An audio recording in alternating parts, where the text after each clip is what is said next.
Abordons maintenant l'apport en micronutriments. Ces micronutriments sont les vitamines, les minéraux et les acides gras essentiels. Ils sont indispensables car chaque réaction métabolique de notre organisme en utilise. Ils jouent le rôle de catalyseur, de booster de réaction.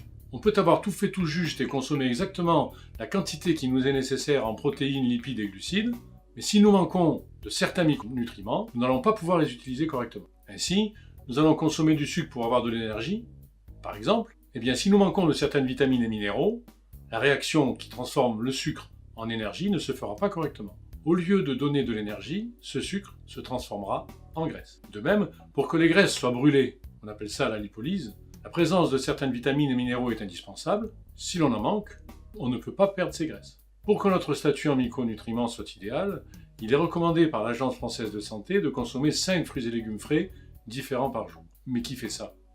D'après les études récentes, seulement 25% des adultes et 9% des enfants le font. C'est pour cela que je recommande en général de consommer tous les jours un complément alimentaire tel que Cotidose, qui apporte les vitamines, minéraux et acides gras essentiels nécessaires pour que notre moteur fonctionne correctement. Et si par hasard on dépasse les quantités journalières recommandées, ce n'est pas grave, car les excès sont éliminés dans les urines. Ce qu'il faut retenir, d'après le PNNS, Plan National Nutrition Santé, il nous faut consommer 5 fruits et légumes frais différents par jour. Si on ne le peut pas, il vaut mieux prendre des compléments alimentaires pour combler ces carences.